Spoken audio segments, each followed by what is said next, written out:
नमस्कार, मेरा नाम कंतेश अग्रवाल है। आपको मेरे वीडियोस पसंद आ रहे हैं तो उसे लाइक, कमेंट एंड सब्सक्राइब करिए। आइए आज हम बात करेंगे नो पेन नो गेन।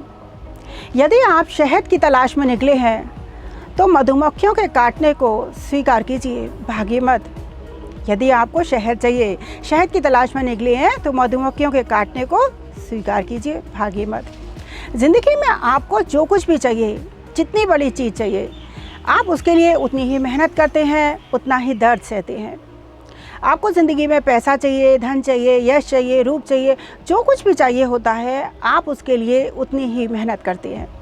एक व्यक्ति इस संसार को पाने में लगता है और एक व्यक्ति इस संसार को छोड़ने में लगता है।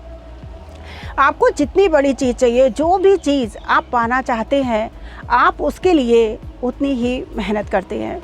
जो जितनी बड़ी चीज़ पाने के लिए लगता है, वो उसके लिए उतना ही दर्द सहता है, चाहे वो धन हो या कुछ भी चीज़ हो। आपको ज़िंदगी में जो चीज़ चाहिए, उसके लिए कभी भी फ्रस्ट्रेट मत होइए। किसी चीज़ को पाने का सबसे बड़ी होता है फ्रस्ट्रेट नहीं होइए। किसी चीज़ को पाने के लिए जितनी बड़ी चीज़ चाहिए आपको, उसके लिए सबसे पहले ध्यान रखना चाहिए कि आप फ्रस्ट्रेट ना हो। दूसरा, आप उसके लिए 100% एफ़र्ट करें, 100% एफ़र्ट करें। फिर आप शांति से बैठ जाइए, एफ़र्ट करिए, शांति से बैठ जाइए। वक्त आने पर आपको बेहतर नहीं, बेहतरीन मिलेगा। फ्रस्ट्रेट मत होइए, 100% एफ़र्ट करिए, फिर शांति से बैठ जाइए। आपको वक्त पर बेहतर नहीं, बेहतरीन मिलेगा।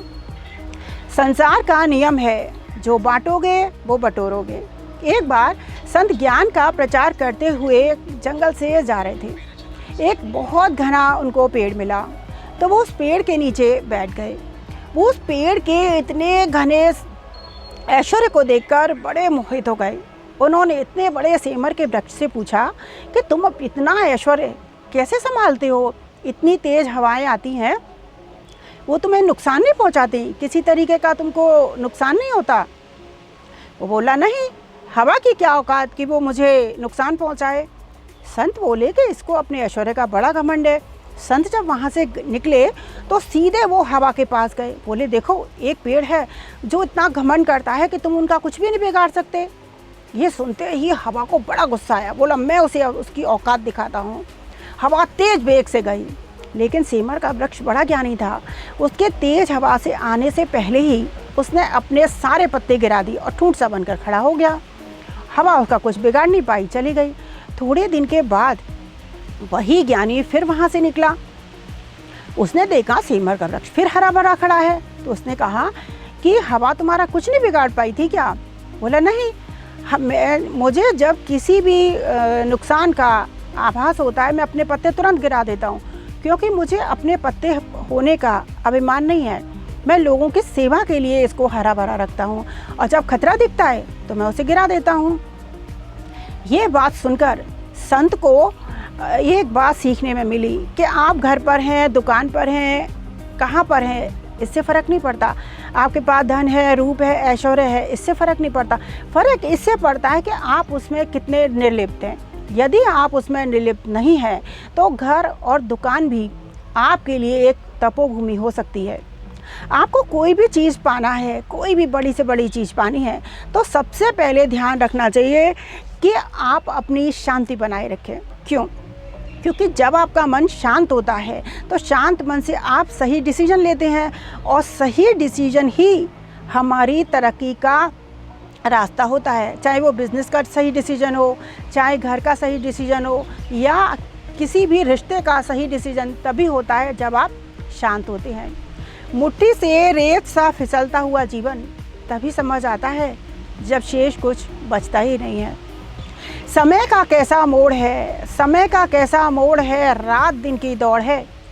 समय का कैसा मोड़ है, रात दिन की दौड़ है। खुश रहने का समय नहीं, खुश दिखने की दौड़ है। खुश रहने का समय नहीं, खुश दिखने की दौड़ है। जो जितना सहता है वो उतना ही कीमती बनता है। जैसे दूध को मथो और दूध को मेहनत करो तो दही बनता है। दूध दही से ज़्यादा कीमती है।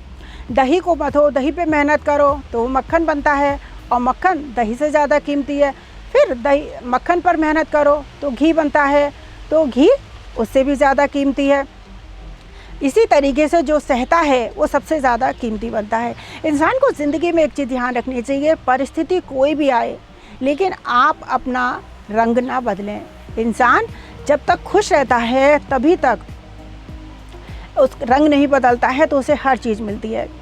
ज़िंदगी में जो सबसे हम कहते हैं सबसे कीमती धातु, सबसे ताकतवर धातु लोहा है, लेकिन लोहे से भी ज़्यादा ताकतवर धातु आग है, क्योंकि आग उसको जला देती है।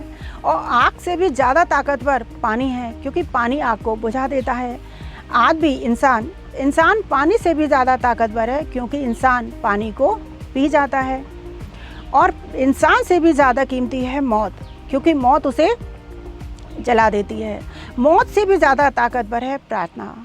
जब प्रार्थना, ध्यान, अर्चना करता है तो मौत भी टाली जा सकती है।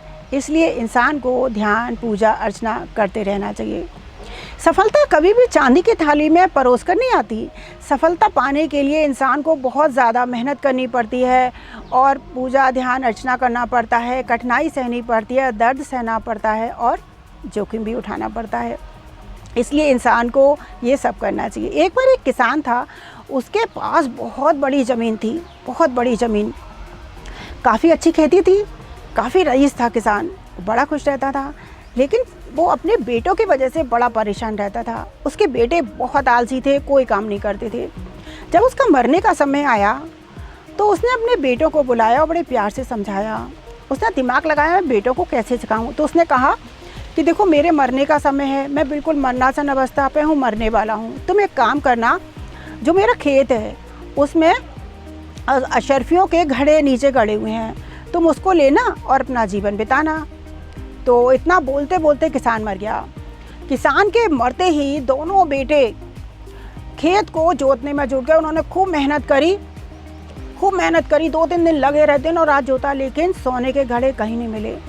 2-3 दिन बाद बेटों ने सोचा अब हमने इतनी मेहनत करी है, घड़े तो मिले नहीं, खेत पूरा जुता पड़ा है, क्यों ना इसमें कुछ उगा दिया जाए। उन्होंने गेहूं के बीज डाल दिए और गेहूं की खेती बहुत अच्छी हुई, बहुत अच्छी। उनका खूब महंगा गेहूं बिका और उनके जितने अशर्फियों के घड़े मिलते उतना ही पैसा उनको मिल गया। तब उनको अपने बाप की बात समझ में आई कि उनके पिता उनको क्या समझाना चाहते थे, और फिर वो खूब मेहनती बन गए और खूब रईस बन गए। कुछ लोग ऐसे होते हैं जो बहुत सफल होने के सपने तो देख लेते हैं, लेकिन जब मेहनत की बारी आती है तो पैर पीछे खींच लेते हैं। मेहनत के बिना इस संसार में कभी सफलता नहीं मिलती। सफलता पाने के लिए एक सीढ़ी जोखिम की भी होती है, और इस पर पैर रखे बिना सफलता नहीं मिलती। इसलिए इसका ध्यान रखना चाहिए। जैसे कोई व्यक्ति चाहे कि उसकी लॉटरी निकल आए, अब इसके लिए ना तो वो टिकट खरीदे और ना वो नंबर देखने जाए, तो क्या लॉटरी निकलेगी? वो सोचे कि मेरी लॉटरी निकल आए, उसको टिकट खरीदना पड़ेगा, नंबर देखने जाना पड़ेगा, तभी तो लॉटरी निकलेगी। बिना उसके लॉटरी नहीं निकलेगी। ऐसे कोई व्यक्ति चाहे कि मैं क्लास में फर्स्ट आऊँ, तो उसके लिए उसे कम से कम पढ़ना पड़ेगा, पेपर में कुछ लिख कर आना पड़ेगा। बिना लिखे तो पास नहीं होगा, नंबर नहीं मिलेंगे। हाँ, इस समय कर्म उस समय काम आते हैं कि जैसे माना आपने बहुत अच्छा लिख दिया और आपके कर्म अच्छे नहीं है, तो हो सकता है उस दिन उसकी टीचर के यहाँ किसी की डेथ हो गई या टीचर का मूड अच्छा नहीं है, तो हो सकता है 100 में से वो आपको 50 नंबर दे दे, और मूड अच्छा है तो 50 नंबर के भी आपको 80 नंबर दे दे। यहाँ पर पूजा, ध्यान, अर्चना और आपके अच्छे कर्म आपके काम आते हैं। कई बार हम सोचते हैं कि खुशी मिलना अच्छी फीलिंग है और दुख मिलना बैड फीलिंग है। नहीं, जो बैड फीलिंग होती है, जो दर्द होता है, वो एक सिग्नल होता है। कैसे? जैसे माना आपके पैर में हड्डी में थोड़ा सा क्रैक आया और आप उसका इलाज ना कराएं, क्योंकि आपको तो दर्द हुआ नहीं, तो आपकी सारी हड्डियां टूटती चली जाएंगी। आपके पैर को कटवाने की नौबत आ जाएगी, क्योंकि सारी हड्डियां टूट चुकी हैं और अब उसका कोई इलाज नहीं है। इसलिए दर्द हुआ, दर्द ने ये सिग्नल दिया कि आपके सिग्नल है, आपको कुछ बदलना है। आप तुरंत पैर की रिपेयरिंग कराते हैं और पैर का दर्द सही हो जाता है। ऐसे ही तवे पर या आग में आपने हाथ रखा, तुरंत जलन हुई, दर्द हुआ, आपने हटा लिया। यदि दर्द ना हो तो आपको तो पूरा हाथ जल जाएगा। दर्द एक सिग्नल की तरह काम करता है कि हमें ज़िंदगी में अब कुछ बदलना है। आप एक्सरसाइज करते हैं, एक्सरसाइज करते समय आपको दर्द होता है। अब आप एक्सरसाइज छोड़ दें कि मुझे दर्द हो रहा है, मैं एक्सरसाइज नहीं कर रहा, तो क्या होगा? दर्द होता रहेगा और आप मोटे हो जाएंगे, अंदर आपके कोई बॉडी अच्छी नहीं बनेगी, लेकिन दर्द आप सहते हैं तो ये आपको अच्छी फीलिंग देता है। ऐसे माना रात में आपने बहुत खाना खा लिया, खाना आपको बहुत अच्छा लगा और आप खाते गए बड़े खुश होकर खा कर आ गए, लेकिन दूसरे दिन आपके पेट में दर्द हुआ, बहुत दर्द हुआ, जलन हो रही है, आपको उबकाई आ रही है, रात को नींद नहीं आ रही है, आप बहुत परेशान होंगे। तो दूसरे दिन आप जैसे ही खाना ज़्यादा खाने लगेंगे, आपको याद आ जाएगा, सिग्नल मिल जाएगा कि कल आपने ज़्यादा खाना खाया था इसलिए नींद नहीं आई थी, उबकाई आई, काम नहीं कर पाए, बेचैनी रही, तो आप खाना खाते में सतर्क हो जाएंगे। इसलिए हमेशा दर्द बुरा नहीं होता, दर्द एक सिग्नल होता है कि आप दर्द के 3 फ़ायदे होते हैं। दर्द का सबसे पहला होता है सिग्नल कि आपको अपनी ज़िंदगी में कुछ बदलना है। दूसरा होता है लॉन्ग टर्म, ये लंबी तैयारी है कि इस गलती को दोबारा नहीं करना है। और तीसरा होता है कि आपने उससे सीखा और अप्लाई करा। तो ये 3 चीज़ें सक्सेस के लिए ज़रूरी होती हैं। No pain no gain. दर्द आपकी ज़िंदगी में कुछ सिखाने आता है सिग्नल की तरह, दर्द आपको बहुत बड़ा बनाने आता है, उससे कुछ सीखिए और आगे बढ़िए। आज के लिए इतना ही। नमस्कार। अगली बार फिर हम किसी और विषय पर चर्चा करेंगे। नमस्कार।